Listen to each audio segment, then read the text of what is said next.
Hi friends, welcome to voice of the people. March 19న తెలంగాణ రాష్ట్ర ప్రభుత్వం బడ్జెట్ ప్రవేశపెట్టబోతోంది. ఈ నేపథ్యంలో ఎప్పుడు నిర్లక్ష్యానికి గురయ్యేటటువంటి విద్యారంగంలో గత బడ్జెట్లు ఎట్లా ఉన్నాయి, ప్రస్తుతం ఈ విద్యారంగంలో పనిచేస్తున్నటువంటి వాళ్ళు ఏం కోరుకుంటున్నారు, ఎలా ఉంటే బాగుంటుందనే విషయాలు మనం చర్చిద్దాం.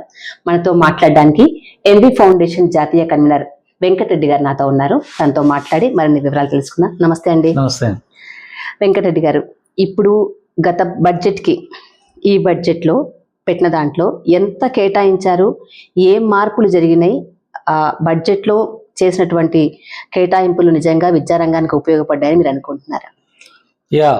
Thank you very much.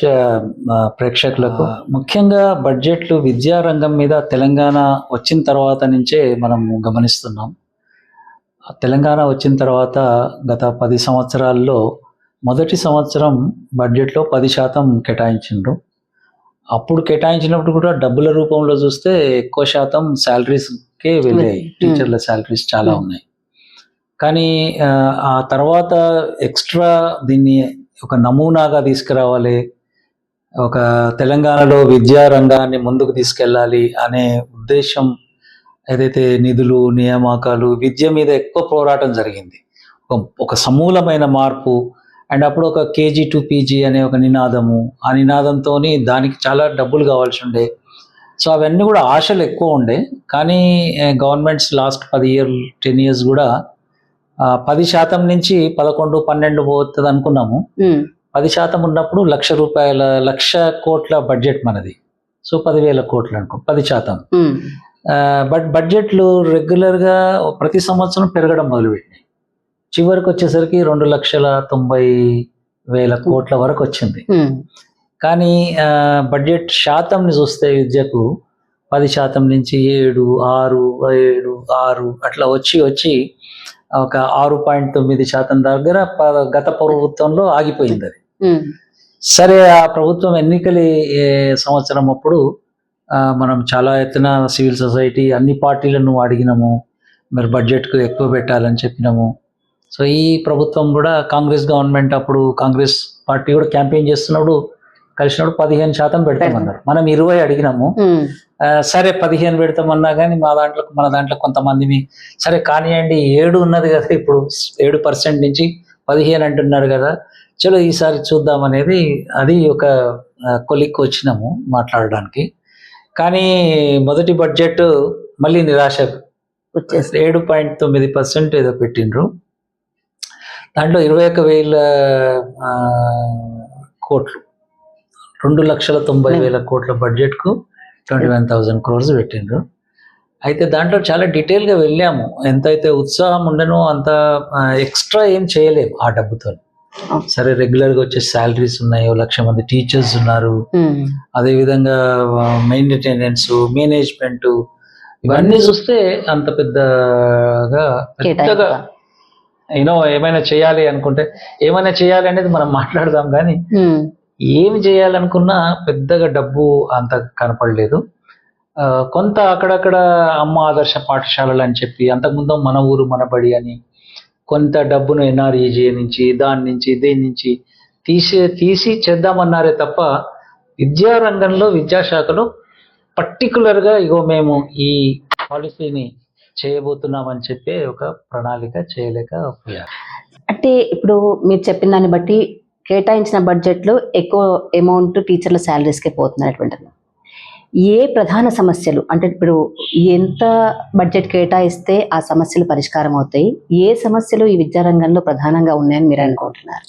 Actually తెలంగాణలో సమస్యలు చూస్తే, ఒకటి పట్టణ విద్య, అది దాని మీద ప్రత్యేకమైన ఫండ్స్ చాలా అవసరం.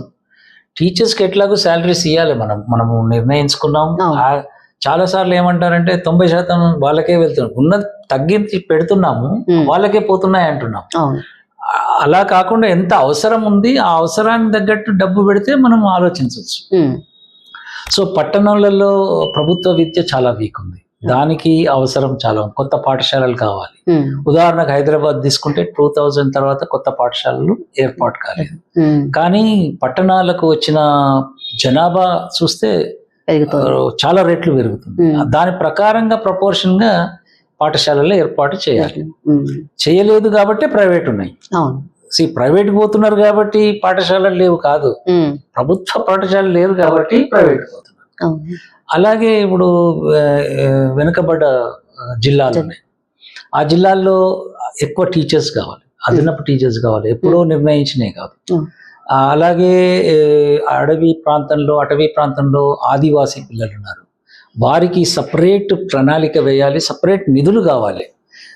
ఇది నార్మల్ చేసే పని కాదు. తెలంగాణ కానీ దేశంలో కానీ విద్య గురించి ఆలోచించాలంటే ఒక మండలంలో ఆ పిల్లల గురించి ప్రణాళిక వేసి నిధులు కావాలి అంటే ఇన్ని నిధులు అవసరము అనేది బయటకు వస్తుంది. అది చాలా ముఖ్యమైన, అది నెక్స్ట్ 10 years కు పిల్లల కోసం ప్రణాళిక వేస్తే ఆ బడ్జెట్ ఎంత అనేది తెలుస్తుంది.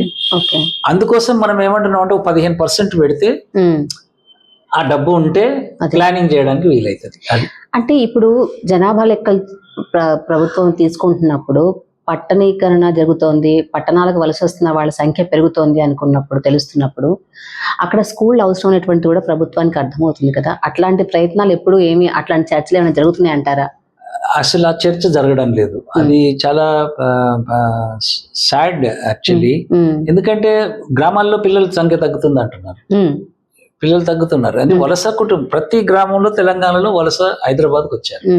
అది మంచి కోసం వచ్చారా, ఎట్లా వచ్చారు అనేది పని కోసం వచ్చారు, లోకల్ డిస్ట్రెస్ కోసం వచ్చారు. బట్ వచ్చింది మాట వాస్తవం, ఓట్లు వేస్తున్న మాట వాస్తవం. యూనో ఒక్కొక్క నియోజకవర్గంలో చూస్తే పట్టణ స్థాయిలో 2-3 నియోజకవర్గాలకు సమానం ఓటర్లు. సో చాలా మంది వాళ్ళ కుటుంబాలన్నీ ఇక్కడే ఉన్నాయి. సో ఈ జనాభా ప్రాతిపదికన స్కూల్స్ ను ఏర్పాటు చేయాలంటే నిధులు కావాలి, అది మన డిమాండ్. అందుకోసం మనం ఫోకస్ చేస్తున్నది ఏంటంటే, ఇప్పుడు కూడా ప్రభుత్వానికి చెప్పేది ఏంటంటే, మీరు మొదలు కేటాయిస్తే తర్వాత ఇవన్నీ ఆలోచించడానికి కూడా మనం ప్లాన్ చేయొచ్చు అనేది మనం చెప్తున్నాం. ఓకే. ఇప్పుడు ప్రభుత్వం కూడా, ఏ ప్రభుత్వం వచ్చినా కూడా వాళ్ళ విధానాలని బట్టో లేకపోతే వాళ్ళకు వస్తున్నటువంటి సలహాలని బట్టో రకరకాల పాఠశాలలు ఏర్పాటు చేస్తానటువంటిది రకరకాల ప్రయత్నాలు చేస్తుంది. అందులో భాగంగా కాంగ్రెస్ ప్రభుత్వం కూడా సమీకృత పాఠశాలలు ఏర్పాటు చేస్తాను, దానికి కొన్ని వేల కోట్లు ఖర్చు పెడతా అనేటువంటిది మాట్లాడుతుంది. నిజంగా ఈ పాఠశాలలు విద్యారంగంలో ఉన్నటువంటి కొన్ని సమస్యలు ఏమైనా పరిష్కరిస్తాయంటారా? విద్యా ప్రమాణాలు ఏమైనా మెరుగవుతాయంటారా? ఇంకేదైనా మార్పులు వస్తాయని మీరు అనుకుంటున్నారా? మీరు అన్నది ఇంటిగ్రేటెడ్ గురుకుల పాఠశాల. ఇప్పుడు ఈ గవర్నమెంట్, పోయిన గవర్నమెంట్ రెసిడెన్షియల్ గురుకుల పాఠశాల అని ఒక 1000 దాకా పెంచారు. ఆ తర్వాత ఇప్పుడు మళ్ళీ వాటన్నిటిని ఒక దగ్గర చేర్చాలి, దానికోసం ఒక 20 ఎకరాలు. సో ఇవన్నీ కూడా వాళ్ళ సొంత బ్రాండ్ కోసం చేస్తున్నాయి, కానీ పిల్లల దీర్ఘకాలంగా పిల్లలకు ఏం కావాలి అని చూసే ప్రక్రియ కాదు ఇది అనేది మాకు అనిపిస్తుంది. ముఖ్యంగా ముందుగా మన అందరం ఆలోచించాలి, రెసిడెన్షియల్ స్కూల్స్ అనేది ప్రభుత్వంలో చాలా పేద వర్గాలకు చెందిన పిల్లల కోసం వచ్చినాయి. అవి శంకరన్ గారు వారు వాళ్ళు మాట్లాడుకొని ప్రభుత్వాలను మెప్పించి గ్రామాలలో మొదటి తరానికి చెందిన పిల్లలు వీళ్ళు ఇంట్లో విద్యకు సంబంధించిన ఆ ఎన్వైరన్మెంట్ ఉండదు కాబట్టి ఈ పిల్లల్ని కుటుంబాల నుంచి దూరం పెట్టి వాళ్ళకు ఎడ్యుకేషన్ ఇవ్వాలి. అట్లా ఇవ్వడం వల్ల చాలా మార్పులు జరిగినాయి. పెద్ద పెద్ద ఆఫీసర్స్ అయినరు ఆ స్కూల్స్ నుంచి వచ్చి, పేద వర్గాల నుంచి. అది దాని ఉద్దేశం. కానీ ఇప్పుడు విద్యకు ప్రత్యామ్నాయంగా రెసిడెన్షియల్ స్కూల్స్ అనే ఒక ఆలోచనలో మన లీడర్స్ ఉన్నారు. అది పాత ప్రభుత్వం నుంచి ఉంది, ఈ ప్రభుత్వం కూడా దాన్ని అంటించుకుంది. సో యాక్చువల్లీ దానివల్ల ఏమవుతుందంటే, కొంతమంది పిల్లలకు విద్య అందతుండొచ్చు, కానీ రాష్ట్రంలో 60 లక్షల మంది పిల్లలు ఉన్నారు. పద్మ గారు, వాళ్ళు ప్రైవేట్ పోతున్నారా గవర్నమెంట్ పోతున్నారా కాదు, మన బాధ్యత రాజ్యాంగం ప్రకారంగా ఒక 14 సంవత్సరాల లోపు పిల్లలు, 15 సంవత్సరాల లోపు పిల్లలు 60 లక్షల మంది ఉన్నారు. సో ఈ 60 లక్షల మంది పిల్లల బాధ్యత తీసుకుంటున్నాం అన్నట్టుగా మెసేజ్ కాదు అది ఇంటిగ్రేటెడ్ పాఠశాలలు. ఒకవేళ 2500 మంది పిల్లలున్నా, నిన్న మొన్ననే మనం చూసాం 55 స్కూళ్లకు 11,500 కోట్లు మంజూరైంది అన్నట్టుగా వచ్చింది. కానీ గ్రామాలలో ఉన్న పాఠశాలలు, తల్లిదండ్రుల వద్ద నుంచి వెళ్తున్న పాఠశాలలు పిల్లలు, ఆ పిల్లల కోసం అక్కడున్న పాఠశాలలు బాగా చేసినట్టయితే తప్పకుండా ఆ స్కూళ్ళకి వెళ్తారు. యాక్చువల్లీ ఇన్వెస్ట్మెంట్ అంతా కూడా ప్రభుత్వ పాఠశాలలు ఆల్రెడీ ఉన్నాయేమో గ్రామీణ ప్రాంతాల్లో, అర్బన్ ప్రాంతాల్లోనేమో పట్టణ ప్రాంతాల్లో కొత్తగా ఏర్పాటు చేయాలి. వాటి మీద ఆ పిల్లలు ఏ ఆవాసాలలో ఉన్నారో ఆ ఆవాసాలలో ఉన్న పిల్లల జనాభా నిష్పత్తిగా స్కూళ్ళు ఏర్పాటు చేయాలి. అది క్రక్స్. ఈ రెసిడెన్షియల్ స్కూళ్ళు ఇవన్నీ కూడా కాంట్రాక్టర్లకు రావచ్చు, మంచి పెద్ద పెద్ద బిల్డింగ్లు రావచ్చు, ఇవి మెయింటెనెన్స్ చేయడానికి ఒక ఇప్పుడే సిఎస్ఆర్ అని అంటున్నారు, వాళ్ళు రావచ్చు. కానీ పిల్లలు ఎవరు, ఆ పిల్లలకు ఎడ్యుకేషన్ ఏంది, వెలివేయబడ్డ పిల్లలు ఎంతమంది, గురుకులాల నుంచి ఇంకా రాని పిల్లలు అంటే వెలివేయబడుతున్నారు. ఈ పిల్లలకు నాణ్యమైన విద్య అందాలంటే ఇప్పుడున్న విద్యా ఇన్ఫ్రాస్ట్రక్చర్ ను డెవలప్ చేయాలి. అండ్ టీచర్స్ కొరత వస్తుంది కొత్త స్కూల్స్ పెట్టినప్పుడు. స్కూల్స్ టీచర్స్ ను అరేంజ్ చేసుకోవాలి. గద్వాల్ లాంటి ప్రాంతంలో ఎక్కువ మంది టీచర్స్ కావాలి, అక్కడ టీచర్స్ ను రిక్రూట్ చేయాలి. సో ఇవన్నీ కూడా ప్రణాళికలో వేస్తేనే తప్ప ఈ ఇంటిగ్రేటెడ్ గురుకుల పాఠశాలలు తెలంగాణ పిల్లల విద్యకు సమాధానం కాదు, ఒక ఉపశమనం మాత్రమే కానీ పూర్తిగా సమాధానం కాదు అని మేము మా ప్రాక్టికల్ గా అనిపిస్తుంది. అండ్ పిల్లలు ఎప్పుడు కూడా తల్లిదండ్రుల వద్ద ఉంటేనే, ఇప్పుడు మనం చూసాం పోయిన సంవత్సరం ఆ విద్యాలయాల్లో జరుగుతున్న తీరు, ఆ ప్రజాస్వామికమైన ప్రెషరు పిల్లల మీద, తల్లిదండ్రులు గేట్ల దగ్గర నిలబడతారు. ఎందుకు వస్తారంటే భోజనానికి కాదు, మంచి విద్య ఇక్కడ అందుతుందని చెప్పినాం మనం. మీ గ్రామాలలో కన్నా మంచి విద్య ఇక్కడ అందుతుందని చెప్పి, సో మీ గ్రామాల పాఠశాలల కన్నా మంచిది అని చెప్పినాం. సద్దిలు పట్టుకొని మూటలు వేసుకొని బస్సులలో 200-300 కిలోమీటర్లు వస్తారు, పిల్లల కోసం వచ్చి గేట్ బయట నిలబడతారు. అంటే వాళ్ళకి నాణ్యమైన విద్య అందితే వాళ్ళ ఇంటి దగ్గరనే ఉంటారు. అక్కడ మనము ప్రణాళిక వేయాలి, పంచాయతీ యాజ్ యూనిట్ గా తీసుకోవాలి, ఆ యూనిట్ లో ఉన్న పిల్లలందరి కోసం ప్లాన్ చేయాలి. చేస్తే ప్రైవేట్ వేటులు కూడా వస్తారు. యాక్చువల్లీ ఉచిత విద్య డబ్బు ఉండి పోతలేరు ఎవరు, అందరూ కూడా అందుబాటులో విద్య లేదు కాబట్టి పోతున్నారు. సో అందుబాటులో నాణ్యమైన విద్య తేవాలనేది చాలా ముఖ్యమైన ప్రణాళిక వేస్తే తప్ప దానికి ఫండ్స్ కావాలి. ఇది 11,000తో పోతుండవచ్చు, కానీ మొత్తంకి ఒక 15% అంటే దాదాపు ఒక 45,000 crores అక్కడ పెడితే మనం అన్నదే, ఈ ప్రభుత్వ పెద్దలు అన్నదే 15% పెట్టాలన్నది. That is equivalent to 45,000 crores. అది యూనివర్సిటీ విద్య బాగుపడుతుంది, మన స్కూల్ ఎడ్యుకేషన్ బాగుపడుతుంది. రెండింటి కూడా చాలా ముఖ్యం. ఓకే, ఇప్పుడు మీరు ఇట్లా ఈ సమీకృత స్కూల్స్ మీద కామెంట్ చేస్తున్నారు. ప్రభుత్వం ఇవాళ మురళి లాంటి సార్ లాంటి వాళ్ళని విద్యా కమిషన్కి చైర్మన్ గా వేసింది, విద్యారంగ సమస్యల పరిష్కారం కోసం కావచ్చు, లేకపోతే విద్యా ప్రమాణాల పెంపుదల కోసం కావచ్చు.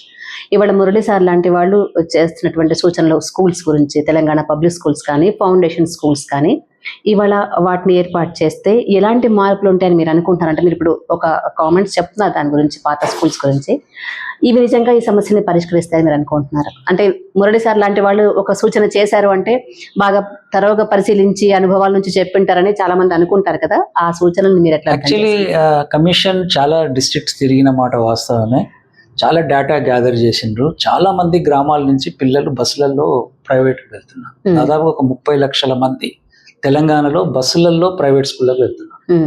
25 లక్షల మంది పిల్లలు, 10 lakhs ఆటోలలో అక్కడ ఇక్కడ పోతారు. బట్ అందరు కూడా ట్రాన్స్పోర్ట్ చేస్తారు. ఇప్పుడు ఇది ఉదాహరణకు తార్నాకలో ఉన్న వాళ్ళు జూబ్లీహిల్స్కి పోతారు, అండ్ జూబ్లీహిల్స్ లో ఉన్న వాళ్ళు ఇంకెక్కడికో పోతారు. గ్రామాల నుంచి ప్రతి గ్రామానికి 4 లేక 5 బస్సులు వస్తాయి, ప్రైవేట్ స్కూల్ బస్సు. సో ఒకటి ఏం గమనించామంటే, నేను కూడా వాళ్ళతో పాటు తిరిగినప్పుడు, మా ప్రాంతంలో పాఠశాలలు క్వాలిటీ పెడితే మా పిల్లల్ని ప్రైవేట్కి పంపించాం, మేము మీ పాఠశాలలకే పంపిస్తాం, నాణ్యమైన విద్య అందిస్తామని గ్యారంటీ ఇవ్వండి. సో ఇప్పుడున్న పరిస్థితిలో వాళ్ళ రికమెండేషన్ ఏమిటంటే, ఒక మండలంలో ఒక 4-5 పెద్ద స్కూల్స్ ఉన్న హై స్కూల్స్ ను ఇంప్రూవ్ అన్ని చేస్తారని అనుకోవడం లేదు ప్రభుత్వం. టు బిగిన్ విత్ కొన్ని హై స్కూల్స్ ను, ఇంకోటి కేజీ నుంచి 12th వరకు ఉండాలనేది కొత్త కాన్సెప్ట్. ఇప్పుడు రొటీన్ గా చేసే బదులుగా ఒక కొత్త కాన్సెప్ట్ ను ఇవ్వడానికి ప్రయత్నం చేస్తున్నారు. ఇప్పుడు దీనికి కూడా అది ఇప్పుడు మొన్న రిపోర్ట్ ఇచ్చిన తర్వాత ఇంటిగ్రేటెడ్ పాఠశాలని వచ్చింది, కానీ ఈ స్కూల్స్ మీద చర్చ లేదు. అట్లీస్ట్ ప్రభుత్వంలో ఒక టు బిగిన్ విత్ ఈ ప్రణాళికను ఒప్పుకుంటే కొన్ని స్కూల్స్ అయినా ఒక ఫేజ్ లో బాగుపడతాయని నేనైతే పర్సనల్ గా అనుకుంటున్నాను. చాలా మంది దీనివల్ల సొల్యూషన్ ఉందా లేదా అనేది చాలా డౌట్స్ ఉన్నాయి. ఒక క్లస్టర్ లో ఒక హై స్కూల్ ఉండి ఆ హై స్కూల్లో కేజీ నుంచి 12th వరకు ఉంటే ఆ ఏరియాలో కొంతమంది పిల్లలను తగ్గుతారు, ప్రైవేట్కి పోయే భారం తగ్గుతుంది. అటువంటి స్కూల్లో వస్తే ఒక మోడల్ గా అవుతాయి అనేది ఒక అభిప్రాయం. ఓకే, అంటే ఇప్పుడు ఎప్పటికప్పుడు ఇందాక మనం అనుకున్నట్టుగా ఒక్కో ప్రభుత్వం ఒక మోడల్ స్కూల్స్ ని లేకపోతే ఒక కొత్త తరహా స్కూల్స్ ని ప్రమోట్ చేస్తూ ఉన్న క్రమంలో పాత స్కూల్స్ పరిస్థితి ఎలా ఉంది? ఆ పాత స్కూల్స్ నిజంగా ఆ పాత గవర్నమెంట్లు కానీ లేకపోతే పాత ఇది కానీ జరుగుతున్నటువంటి స్కూల్స్ ఏర్పడినటువంటి స్కూల్స్ ఎలా ఉన్నాయి? అవి అట్లాగే అప్పుడు అనుకున్నటువంటి ప్రమాణాలతో నడుస్తున్నాయి అనుకుంటున్నారా, లేకపోతే ఏమైనా మార్పులు ఉన్నాయంటారా? యాక్చువల్లీ చాలా ఇంపార్టెంట్ ప్రశ్న ఇది. 20 years కింద ఏర్పడ్డ స్కూల్స్ అవన్నీ. సర్వశిక్ష అభియాన్ అని కేంద్ర ప్రభుత్వం నుంచి వచ్చినాయి. రాష్ట్ర ప్రభుత్వాలు కూడా పెద్ద ఎత్తున క్యాంపెయిన్ జరిగింది స్కూల్స్. యాక్చువల్లీ మీకు స్కూల్ లేని, ఇప్పుడు స్కూల్ ఎక్కువైనాయి అంటున్నాం కానీ స్కూల్ లేని నివాస ప్రాంతాల నుంచి చిట్టి వస్తే స్కూల్ ఏర్పాటు చేయాలి. ఓకే, 20 మంది పిల్లల లిస్టు తీసుకొని కమ్యూనిటీ కనుక డిఈఓ దగ్గరికి వస్తే, డిఈఓ కాదు ఎంఈఓ దగ్గరికి వస్తే స్కూల్ ఏర్పాటు చేయాలి. ఆ విస్తృతిని మనం అర్థం చేసుకోవాలి. ఎందుకు వచ్చినాయి అన్ని స్కూల్? ఎందుకంటే యాక్సెస్ లేకుండే అప్పుడు పిల్లలు ట్రైబల్ ఏరియాలో అక్కడ ఇక్కడ వేలాది, ఇప్పుడు ఒక 30,000 స్కూళ్ళు ఉన్నాయంటే దాని వల్లనే వచ్చినాయి. ఇంకోటి ప్రైమరీ స్కూల్స్ ను అప్పర్ ప్రైమరీ చేయాలని చెప్పి ఒక చిట్టి ఇస్తే ఒక స్కూల్ అప్పర్ ప్రైమరీ అయ్యేది. అంటే 6వ తరగతి కావాలి మా ఊర్లో, మేము పిల్లల్ని పంపిస్తాం. అట్లా స్కూల్ ఈ నేపథ్యాన్ని అర్థం చేసుకోవాలి. ఈ అర్థం చేసుకున్న క్రమంలో ఇన్వెస్ట్మెంట్ తక్కువైంది, స్కూళ్ళు మిగిలిపోయినాయి. విద్యాశాఖ నుంచి రిటైర్ అయిన టీచర్ను మళ్ళీ పెట్టకుండా అయింది. ఓకే, ఎందుకంటే 10 ఏళ్ళు ఆగాల్సి వచ్చింది, 5 ఏళ్ళు ఆగాల్సి వచ్చింది. అట్లా ఏమైందంటే పిల్లలు ఇంకోటి వాళ్ళ పరిసరాల ప్రాంతాల్లో వాళ్ళకి చెప్పే టీచర్ల పిల్లలందరూ ప్రైవేట్ పోవడం మొదలు పెట్టారు. ఎప్పుడైనా పేరెంట్స్కి ఏమవుతుంది, మన చుట్టుపక్కల వాళ్ళు ఏం చేస్తున్నారో అర్థం చేసుకుని వాళ్ళకు తొందరగానే అర్థమైంది, ఓహో ఇంట్లో ఏం లేనట్టుంది. స్లోగా ఆ పాఠశాల నుంచి భారంతో, యాక్చువల్లీ ఎంతో భారం, అది ఎంత భారం అంటే ఎవరింటికి పోయినా జూన్ జూలైలో కొన్ని వస్తువులు మెడలో ఉన్నాయి తాకట్టు పెట్టి ఫీజులు కడతారు. వాళ్ళు డబ్బులు ఉన్న వాళ్ళు కాదు, వాళ్ళు ఆల్టర్నేట్గా ఏం లేదు కాబట్టి ఈ రాష్ట్రంలో ఉన్న పాఠశాలలను బేరీజ్ వేయాల్సిన అవసరం ఉంది. పిల్లలు ఉన్నారు, గ్రామాల్లో పిల్లలు ఉన్నారు, పిల్లలను బట్టి స్కూళ్ళను ఏర్పాటు చేయాలి, టీచర్లను ఏర్పాటు చేయాలి. కానీ మనం స్కూల్ టీచర్లు ఇవ్వలేదు, పిల్లలు వెళ్ళిపోయారు కాబట్టి మళ్ళీ టీచర్లను వెళ్ళిపోయారు, టీచర్లను తగ్గించాం. ఈ విషయ వలయం నుంచి బయటపడాలంటే ఈ గ్రామంలో పిల్లలందరికీ మేము స్కూల్ పెడతాము, ఈ స్కూల్లో 5 టీచర్లు ఉంటారు అని అనౌన్స్ చేస్తే పిల్లలందరూ ఉంటారు. మేము 2 టీచర్లు ఇస్తాము, మీరందరూ మా బడికి రావాలంటే రారు. వాళ్ళు ప్రశ్న ఏంది, అసలు మీ పిల్లలు ఏడబోతున్నారని అడుగుతారు తల్లిదండ్రులు. వాళ్ళకి చాలా, అందుకోసం క్వాలిటీ నాణ్యమైన విద్యను అందిస్తామనే ప్రభుత్వ చిత్తశుద్ధి, ప్రభుత్వ చట్టబద్ధ బాధ్యతను. ఇంకోటి విద్యా హక్కు చట్టం, ఇది సోనియా గాంధీ గారి నాయకత్వంలో వచ్చిన విద్యా హక్కు చట్టాన్ని అసలు ఈ ప్రభుత్వం ఇంతవరకు అమలు పరుస్తామని కానీ దాని మీద ఒక చర్చ కానీ జరగడం లేదు. విద్యా హక్కు చట్టానికి డబ్బు కావాలి, డబ్బుకు కేంద్రం కొంత ఇస్తుంది, రాష్ట్ర ప్రభుత్వం కూడా ఇస్తుంది. బట్ ఆ చట్టాన్ని అమలు చేస్తున్నామంటే ఇస్తుంది. సో ఆ అమలుకు మనం ప్రయత్నం కూడా చేయాలి. అది చైల్డ్ రైట్, అది విద్యా హక్కు చట్టం అనేది. దాన్ని కూడా మనము ఈ రెండింటికి కలిపి అట్లీస్ట్ అందరు అంటున్నారు 15% ఏమిటండి, చాలా మంది 20%, 30% ఉండాలి కదా. సో మేము అన్నది ఏంటంటే, వాళ్ళు అన్నారు కదా, అన్నదన్న ఇవ్వమందాము, తర్వాత కొట్లాడుకుందాము మన గవర్నమెంట్ తోని, కానీ అన్న విషయం. అందుకోసం మేము కనీసం 15% అయినా అని ఒక డిమాండ్ తోని రేపు ఒక సమావేశం కూడా ఉంది. సమావేశంలో చాలా మంది పాల్గొంటున్నారు, చాలా సంఘాలు పాల్గొంటున్నారు. ఈ విషయాన్ని ప్రభుత్వం దృష్టికి వెళ్తే చాలా బాగుంటుంది. ఇది ప్రశ్న అంటే బడ్జెట్కి సంబంధించింది కాకపోయినా చాలా సందర్భాల్లో ఒక విమర్శ ఉంది, టీచర్లు విద్యారంగ సమస్యల గురించి చాలా తక్కువ సందర్భాల్లోనే మాట్లాడుతున్నారు. మరి ఇట్లాంటి బడ్జెట్ విషయం వచ్చినప్పుడు నిజంగా ఈ బడ్జెట్లో కేటాయింపులతోనే వాళ్ళు పనిచేస్తున్న స్కూల్స్ కానీ వాళ్ళ శాలరీస్ కానీ ఇంకోటి కానీ డిపెండ్ అయి ఉంటాయి. కాబట్టి బడ్జెట్ కేటాయింపుల విషయంకి వచ్చినప్పుడు విద్యారంగానికి ఫలానా అమౌంట్ బడ్జెట్ కేటాయిస్తే బాగుంటుంది అనేటువంటి విషయంలో టీచర్స్ వైపు నుంచి కానీ టీచర్స్ యూనియన్స్ నుంచి కానీ ఎలాంటి డిమాండ్ వస్తుంది, వాళ్ళ ఆలోచనలు ఎలా ఉన్నాయని మీరు అనుకుంటున్నారు? టీచర్స్ విషయానికి వచ్చినప్పుడు వాళ్ళు ఒక మూస పోసిన పద్ధతిలో వాళ్ళు మాట్లాడుతూనే ఉన్నారు. 5 టీచర్లు ఉండాలి అనేది, ఒక పాఠశాలకు ఉండాలి అనేది, ఇవన్నీ నడుస్తున్నాయి. కానీ టీచర్స్ కూడా ఈ 20 ఏళ్లలో జరిగిన మార్పులను అనుగుణంగా ప్రభుత్వానికి ఒక ఆల్టర్నేట్ పాలసీని ఇవ్వలేకపోతున్నారు. అసలు వాళ్ళు, మీరు అన్నది కరెక్ట్, పాలసీస్ లో వాళ్ళు ఉండాలి. పాలసీ ఇంప్లిమెంటేషన్ కాదు, పాలసీ నిర్ణయాలలో వాళ్ళు ఉంటే వాళ్ళ అభిప్రాయాలు చాలా సార్లు ఏంటంటే వాళ్ళ అభిప్రాయాలు అన్నీ తెలుసులే, వాళ్ళు ఏం చెప్తారో అనే ఒక అభిప్రాయం ఉన్నది ప్రభుత్వాలు. కానీ వాళ్ళు కూడా వినూతనంగా ఏమైనా ఆలోచన చేస్తే బాగుంటుంది. చాలా మంది టీచర్స్ ఇండివిజువల్ గా చాలా మంది చేస్తున్నారు ప్రయత్నాలు. చాలా మంది యూనియన్స్ లో కొన్ని యూనియన్స్ చాలా మంది థింక్ చేస్తున్నారు, అయ్యో ఎట్లా కాపాడుకోవాలి ఈ బడులనని. అటువంటి యూనియన్స్ కూడా ఉన్నాయి, ఇండివిజువల్స్ ఉన్నారు, వాళ్ళు పత్రికలలో రాస్తున్నారు వ్యాసాలు. కానీ ఒక పద్ధతి ప్రకారంగా పాలసీ ఇన్పుట్ ఇచ్చేంతగా మనము చూడడం లేదు. ఐ థింక్ దాని వైపు చేయాల్సిన అవసరం టీచర్స్ యూనియన్స్ కూడా పెద్ద బాధ్యత. ఇంకోటి, టీచర్స్ యూనియన్స్ కూడా టీచర్స్ మీద విశ్వాసం అండ్ చాలా ఉంది దాని మీద. ఏంటంటే మన పిల్లలు వెళ్తలేరు ఆ బడికి, టీచర్స్ పిల్లలు వెళ్తలేరు, వాళ్ళకి విశ్వాసం లేదు. సరే, వాళ్ళ బడికి పోకపోయినా వాళ్ళ తోటి సహోపాధ్యాయుల బడిలకు పంపుతలేరు, వై అనేది చాలా చర్చలు అవుతున్నాయి. ఇట్స్ ఎ స్ట్రాంగ్ చర్చలు. ఆ చర్చలకు ఎదిరించాల్సిందే. ఎంతసేపు మనము టీచర్స్ యూనియన్స్ వాళ్ళ హక్కులు మాట్లాడాలి, కానీ పిల్లల కోసం పనిచేయాలి. ఆ ప్రైవేట్ స్కూల్స్ ఒక 30-60% మంది ప్రైవేట్ స్కూల్లో ఉన్నారు ఇప్పుడు. ఆ పిల్లలు ఎందుకు పోతున్నారు అక్కడికి, అక్కడ ఏమవుతుందో కూడా అడగాలి టీచర్స్ యూనియన్స్. అక్కడ ఏంది చర్చ అవుతుందా? నాణ్యమైన విద్య అనేది చాలా ఇంపార్టెంట్ సబ్జెక్ట్. అది పిల్లలకు, తల్లిదండ్రులకు బిల్డింగ్ల కన్నా ఎక్కువ మా పిల్లలు మాలాగా ఉండొద్దు, మా పిల్లలు నాణ్యమైన విద్య అందాలి, మాకన్నా బాగుండాలి అనుకుంటున్నారు వాళ్ళు. కాబట్టి మంచి స్కూల్స్ కావాలి వాళ్ళు. థ్యాంక్ యూ అండి, thank you so much. Thank you. ఏదైతే ప్రభుత్వం హామీ ఇచ్చిందో విద్యకి 15% బడ్జెట్లో కేటాయింపు చేస్తామని, కనీసం వాళ్ళు ఇచ్చిన మాటనైనా పాటిస్తే బాగుంటున్నటువంటిది వెంకటరెడ్డి లాంటి వాళ్ళు ఒకసారి వాళ్ళు మాట్లాడుతున్నటువంటి మాట. అలాగే మనం ఎప్పుడు చెప్పుకునే మాట, ఏ దేశ భవిష్యత్ అయినా ఆ సమాజంలోని ఒక తరగతి గదిలోనే నిర్మితం అవుతుందనేటువంటిది. ఇవాళ ఒక తరగతి గది బాగుండాలన్నా, ఆ తరగతి గదిలో కూర్చునే విద్యార్థి బాగుండాలన్నా, విద్యా విధానం బాగుండాలన్నా ఖచ్చితంగా బడ్జెట్లో కేటాయింపులు పెరుగుతూనే ఉండాలి. పెరిగే విషయంలో ప్రభుత్వం ఖచ్చితంగా చిత్తశుద్ధి పాటించి పెంచే విధంగా ప్రయత్నం చేయాలనేటువంటిది వెంకటరెడ్డి సార్ లాంటి వాళ్ళు చెప్తున్నటువంటి మాట. కాబట్టి వాళ్ళతో మేము కూడా ఏకీభవిస్తూ ఇది వాళ్ళ చర్చ.